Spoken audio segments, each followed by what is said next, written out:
رب ذوالجلال کی طرف سے ایک جواب ملتا ہے کہ میں دنیا کے اندر اپنے ان بندوں کے پاس ایک مہمان کو بھیجنے والا ہوں جس مہمان کی مہمان نوازی کرنے والے آپ کے ہاں جنت کے ہاں وہ مہمان ٹھہریں گے۔ یہ اس مہینے کی آمد سے پہلے اللہ رب ذوالجلال کا انسان کے لیے جنت کو خوبصورت بنانا چمکانا، اب اس مہینے کا آغاز ہوا تو اللہ رب ذوالجلال نے انسان کی ایک نیکی کو 700 گنا تک بڑھا کر کے اس کے نامہ اعمال میں اللہ نے اجر لکھنے شروع کر دیے۔ اس مہینے کا چاند طلوع ہوا، اس مہینے کا آغاز ہوا تو اللہ نے پہلا انعام یہ کیا کہ اس بندے کے نامہ اعمال میں ایک نیکی کا بدلہ 700 کے برابر لکھنا شروع کر دیا۔ اب یہ بھی اللہ رب ذوالجلال اس انسان کے ساتھ محبت، پیار اور اس انسان کی کامیابی کے لیے اللہ راستے کھولنے والا ہے۔ مغرب کے بعد عشاء کی نماز پڑھی، جماعت کے ساتھ نماز پڑھنے کے بعد یہی بندہ قیام اللیل کرتا ہے۔ اللہ کے پیغمبر علیہ السلام نے بیان فرمایا من قام رمضان ایمانا واحتسابا غفر له ما تقدم من ذنبه۔ تیسرا کام یہ ہوا کہ اللہ رب ذوالجلال نے اس رات کو قیام کرنے والے بندوں کے لیے اللہ رب ذوالجلال نے یہ انعام رکھا ہے کہ اللہ ان لوگوں کی زندگی کے سابقہ سارے گناہ اللہ معاف کر دیتا ہے۔ اب اس مہینے کا آغاز ہے، عشاء کی نماز جماعت کے ساتھ پڑھنے کے بعد قیام کیا، بندہ گھر گیا، گھر کے اندر جا کے سو گیا، پھر یہ بندہ سحری کے لیے بیدار ہوتا ہے۔ صحیح ابن خزیمہ کے اندر حدیث ہے، اب یہ بندہ سحری کے لیے بیدار ہوا ہے، اللہ اس پہ کتنی رحمتیں اور برکات نازل کرتے ہیں۔ فرمایا ان اللہ و ملائکتہ یصلون علی المتسحرین، فرمایا یہ بندہ سحری کے لیے بیدار ہوا ہے، اس نے پیٹ اپنا بھرنا ہے، کھانا اپنے لیے کھانا ہے، روزہ رکھنا ہے، اس نے اپنی نیکیوں کے لیے اللہ رب ذوالجلال کے حکم پر عمل درآمد کرنا ہے، اس نے اپنی ذات کے لیے۔ لیکن اللہ رب ذوالجلال نے کیا کہا ان اللہ و ملائکتہ یصلون علی المتسحرین، وہ رب ذوالجلال وہ اللہ اس سحری کے وقت بیدار ہونے والے بندے پہ اللہ اپنی رحمتیں نازل کرتا ہے۔ اب اللہ کی اس بندے پہ رحمتیں نازل ہوئی، دوسرے نمبر میں بیان فرمایا وہ اللہ کے مقرب فرشتے اس بندے کے لیے اللہ سے مغفرت کی دعا کرتے ہیں، اللہم اغفر لہ، اللہم ارحمہ، اللہم ارزقہ، اللہ اس بندے پہ رحم کر، اللہ اس بندے کو معاف کر، اللہ اس بندے کے رزق کے اندر اضافہ کر۔ پیٹ تو میں نے اپنا بھرنا ہے، کھانا اپنے لیے کھانا ہے، لیکن وہ اللہ رب ذوالجلال نے میرے اوپر رحمتیں نازل کی۔ پھر اس کے بعد بندہ فجر کی نماز پڑھتا ہے تو کائنات کے امام محمد مصطفیٰ محمد عربی صلی اللہ علیہ وآلہ وسلم نے بیان فرمایا عشاء کی نماز جماعت کے ساتھ پڑھنے کے بعد فجر کی نماز جماعت کے ساتھ پڑھتا ہے، اللہ اس بندے کی ساری رات قیام کے اندر اللہ اس کے نامہ اعمال میں لکھ دیتے ہیں۔ یہ اب اس بندے کے لیے اللہ کی طرف سے کتنے بڑے زبردست پیکج۔ پھر نماز پڑھنے کے بعد بندہ یہ تلاوت کرتا ہے، اللہ کہتا ہے لفظ ایک پڑھتا ہے میں 700 لے کے اس کے نامہ اعمال میں لکھتا ہوں۔ یہ وہ بندہ ہے جس کے لیے اللہ نے بے شمار نیکی کے راستے کھولے۔ عام لوگوں کی زبان سے سنتے ہیں کہ اللہ تعالیٰ نے اس مہینے کے اندر سیل لگائی ہے نیکیوں کی، بھائیو واقعاتاً ہی اللہ رب ذوالجلال نے اپنی وہ محبت جو اللہ نے قرآن کے اندر بیان کی ہے، جو پاک پیغمبر نے اپنی زبان سے بیان کی ہے، اللہ نے اس کا حق ادا کر دیا۔ اب ہم ہیں لوگ، کیا ہم نے اللہ رب ذوالجلال کی اس محبت کے مقابلے میں جو انداز پیش کرنا تھا، اب بندہ اپنے اپنے گریبان کے اندر جھانک کر کے دیکھیں کیا میں نے رب کو راضی کرنے کی کوشش کی ہے؟ بھائیو اس کے بعد بندہ صبح سے لے کر کے ظہر تک بندے کے سامنے پینے کی چیزیں بھی موجود ہیں، کھانے کے لیے بھی موجود ہے، بند کمرے بھی موجود ہیں، لیکن اس کے باوجود بندہ کھانے کے قریب نہیں جاتا، پینے کے قریب نہیں جاتا، کیونکہ میرے رب کا حکم ہے کہ تو نے صبح صادق سے لے کر کے طلوع آفتاب تک، غروب آفتاب تک تو نے اپنے منہ میں کوئی لقمہ نہیں ڈالنا۔ بندہ اس رب کے حکم کو تسلیم کر کے بندہ بھوکا رہتا ہے۔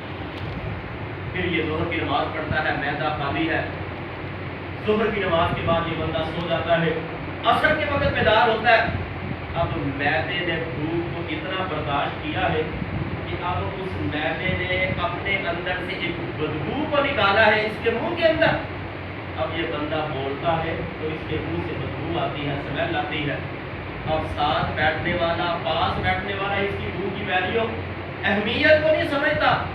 وہ آسمان کے اوپر بیٹھنے والا وہ رب اعلان کرتا ہے، وہ بندے تم میری خاطر صبح سے لے کر کے اب تک بھوکا رہا ہے اور میری وجہ سے جو تیرے منہ سے بدبو آتی ہے یہ میرے ہاں اس کستوری سے بھی زیادہ اہمیت کی حامل ہے جو جنت کے اندر ملائے گی، جو ایک جنتی کو ملے گی.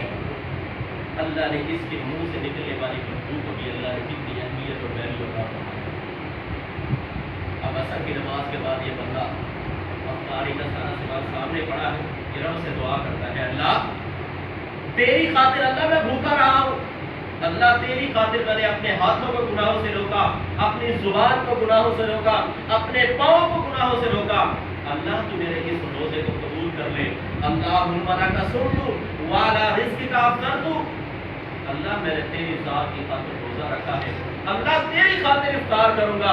اللہ سے جو بندہ دعا کرتا ہے اللہ ساتوں آسمانوں کے اوپر بیٹھ کے اللہ اس بندے کا جواب دیتا ہے، بندے تو نے روزہ میری خاطر رکھا ہے، میری خاطر افطار کرے گا. اللہ نے فرشتوں کو بلایا، فرشتوں کو کہا ہر نیکی کرنے والے کے جو نامہ اعمال کے اندر جو نیکیاں لکھی ہے کل قیامت کے دن ان کا حساب و کتاب فرشتے دیں گے، لیکن میرے اس بندے نے جو میرے حکم کو تسلیم کیا، میرے لیے روزہ رکھا ہے، میرے لیے افطار کرے گا، کل قیامت کا دن ہوگا اس بندے کو اس کا اجر بھی میں رب ذوالجلال خود عطا کروں گا. یہ اللہ سے دعائیں کرتا ہے، اللہ میرے فلاں گناہ معاف کر دے. اللہ میں نے زندگی میں بڑی خطائیں کی ہے. اللہ رب ذوالجلال فرشتوں کو جمع کر کے کہتے ہیں، میرے فرشتوں گواہ بن جاؤ، اس بندے نے اس روزے کی کیفیت کے اندر اور اس وقت مجھ سے دعائیں کی ہیں جس وقت میں رب ذوالجلال ہر انسان کے تعاقب میں بیٹھا ہوں. کوئی کھڑا ہو، ہاتھ بلند کرے، دعا کرے، استغفار کرے. فرمایا اس ٹائم سے بڑھ کر اللہ نے کوئی قبولیت کا ٹائم نہیں رکھا.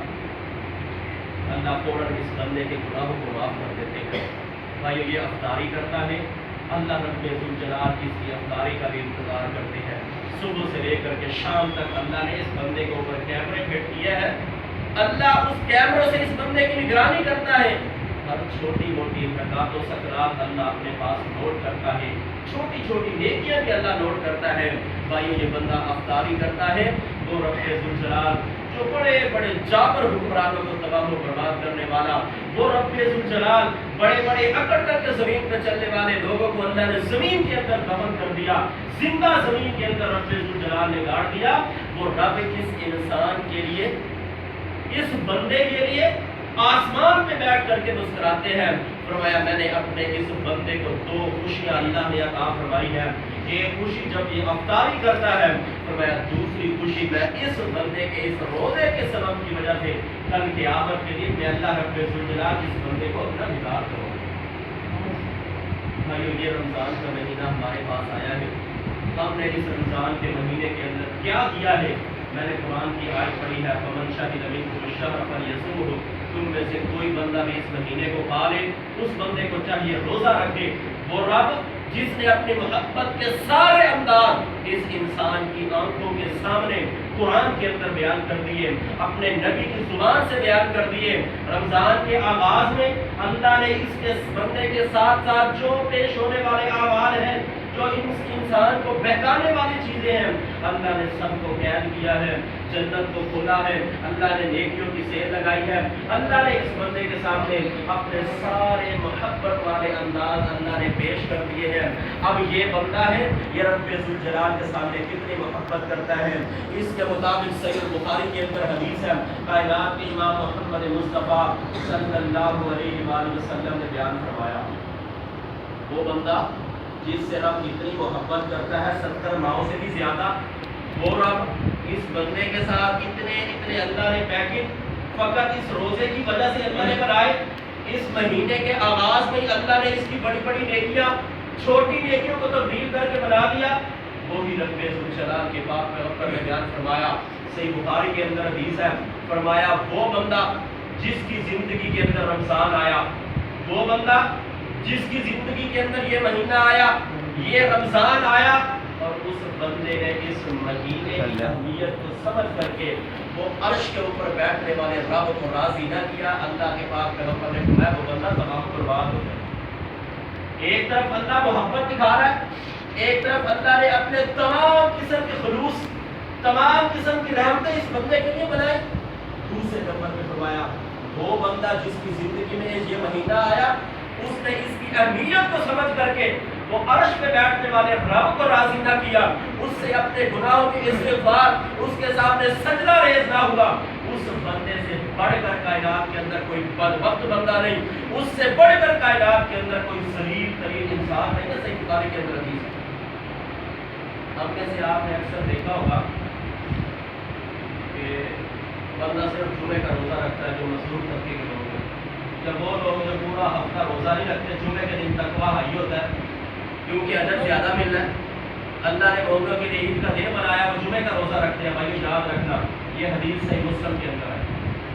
حدیث صحیح مسلم کے اندر کائنات کی امام محمد عربی صلی اللہ علیہ وآلہ وسلم نے بیان فرمایا کوئی بندہ ایک خاص دن کا روزہ نہ رکھے۔ آپ کی زوجہ محترمہ میمونہ رضی اللہ تعالیٰ عنہ یا ام سلمہ، انہوں نے صرف جمعے کا دن کا روزہ رکھا ہے۔ اللہ کے پیغمبر آئے، آپ کو پتہ چلا کہ میری بیوی نے روزہ رکھا ہے، فرمایا تو نے کیا آج کے دن کا روزہ رکھا ہے، جمعے کے دن کا روزہ رکھا ہے؟ فرمایا جی اللہ کے پیغمبر میں نے روزہ رکھا ہے۔ فرمایا کیا تم نے جمعے سے پہلے یعنی کہ جمعرات کے دن کا بھی روزہ رکھا؟ فرمایا نہیں۔ فرمایا کیا تو جمعے کے بعد آنے والے دن کا بھی روزہ رکھے گی؟ فرمایا نہیں۔ فرمایا روزے کو فوراً افطار کر لے، اس کو فوراً توڑ لے، ختم کر لے۔ اس روزے کا تعلق کسی خاص دن کے ساتھ نہیں ہے۔ اس روزے کو فقط ایک دن کے لیے بندہ نہیں رکھ سکتا، اگر رکھے تو دو روزے اکٹھے رکھے، بندہ ایک روزہ نہیں رکھ سکتا۔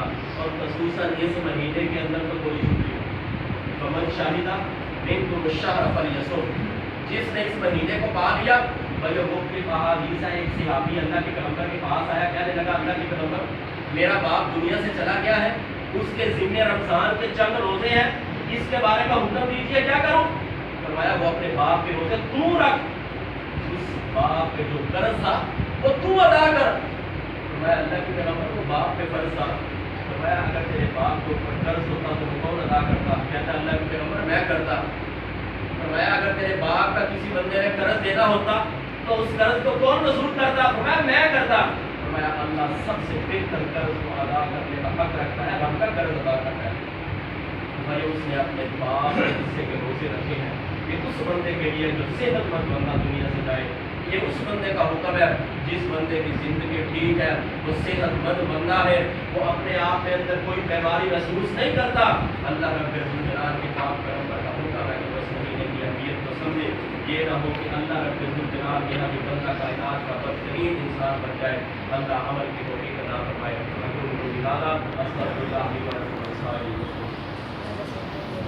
الرحمن الرحيم وإلهكم إله واحد لا إله إلا هو الرحمن الرحيم اللهم لك الحمد كما ينبغي لجلال وجهك ولعظيم سلطانك الحمد لله رب العالمين والعاقبة للمتقين اللهم صل على محمد وعلى آل محمد كما صليت على إبراهيم وعلى آل إبراهيم إنك حميد مجيد اللهم بارك على محمد وعلى آل محمد كما باركت على إبراهيم وعلى آل إبراهيم إنك حميد مجيد ربنا ظلمنا أنفسنا وإن لم تغفر لنا وترحمنا لنكونن من الخاسرين هذه بالبأس رب الناس واشف أنت الشافي لا شفاء إلا شفاءك شفاء اللهم بارك سكما اللهم سبحاننا أمرت المسلمين اللهم تقبل صيامنا وقيامنا وركوعنا وسجودنا وتلاوة القرآن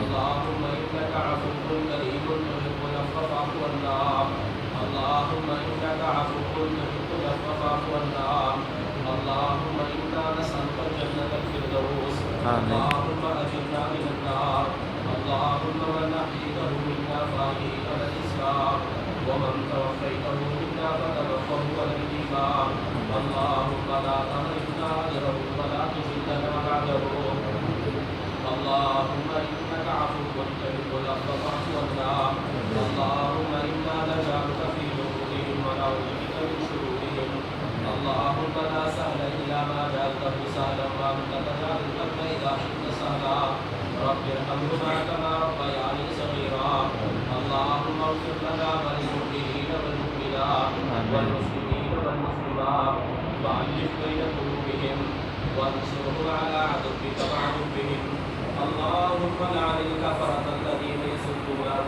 سبيلك ربنا آتنا في الدنيا حسنة وفي الآخرة حسنة وقنا عذاب النار ربنا تقبل منا إنك أنت السميع العليم وتب علينا إنك أنت التواب الرحيم صلى الله تعالى على خير خلقه محمد وآله وصحبه أجمعين.